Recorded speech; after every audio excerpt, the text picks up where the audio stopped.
Welcome back, you shitbox junkies and enthusiasts, to another exciting episode of The Art of Shitbox Miata.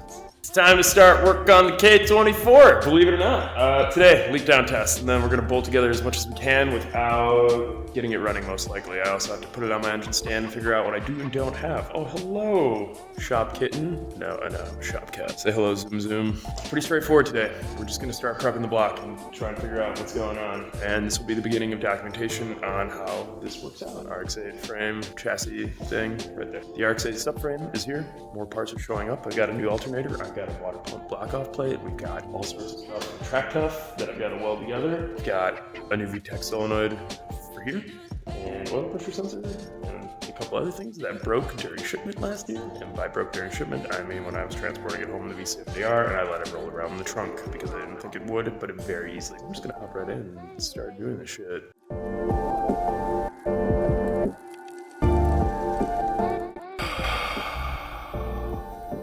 We're off to a great start already.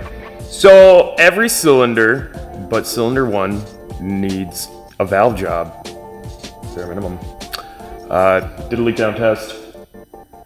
Could not get cylinders 3 through 4 to actually see above 50%. You can hear it leaking from either the exhaust valve or they're all pretty shot. I'm probably just gonna be rebuilding or at least refreshing both of them. Right now, ideally, I still need to get this on the stand, and I need a wiring harness checked out for it and see what parts do and don't fit. See if my Haltech power's on and all that stuff. Like, there's still plenty to be done around that.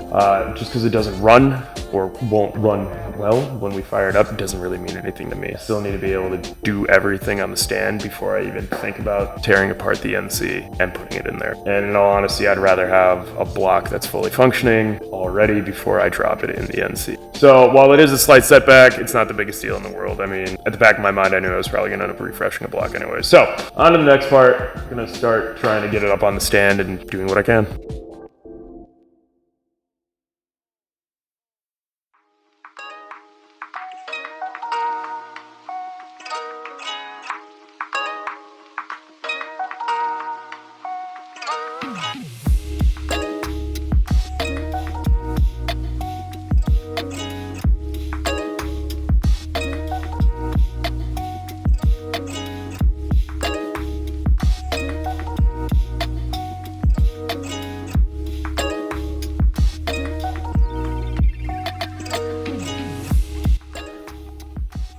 So what do we got here? We got a K20 eBay harness, tucked for this kind of crap. I know, I cheaped out. I'm okay with that.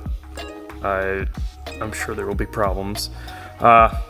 Key things I've noticed. Apparently I ordered the wrong VTEC solenoid over here. Mine only had one plug, so I must have ordered for the wrong year and did not notice this. I probably thought it was just broken on here when I ordered this one. Things I do know, I know the K20 and the K24 crank position sensor are slightly different. This one is slightly differently tabbed. Here, this is okay. Most of the harness seems to actually line up with everything. Got the Elite 1500 bolted onto here. We got Mazda pedal, wiring harness for the pedal. Got the sling box for Honda. I bought another standalone wiring harness because I noticed this harness was missing stuff that didn't make any sense to me.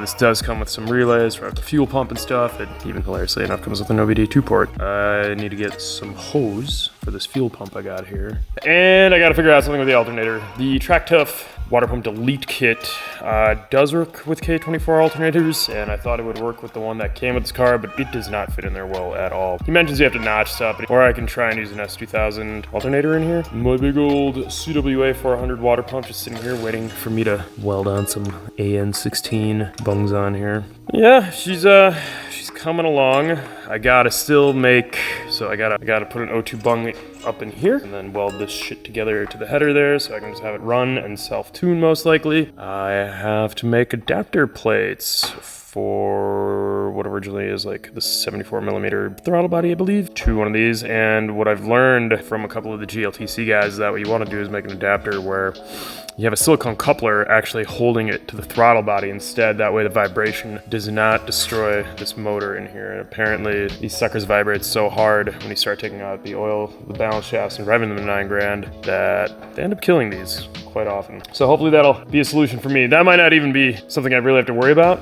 realistically, because at the end of the day, my ITBs over there work out. I might not have anything to worry about. Progress is progress. It's better than nothing at all. Next time around, stay tuned, like and subscribe, and get this fucker running.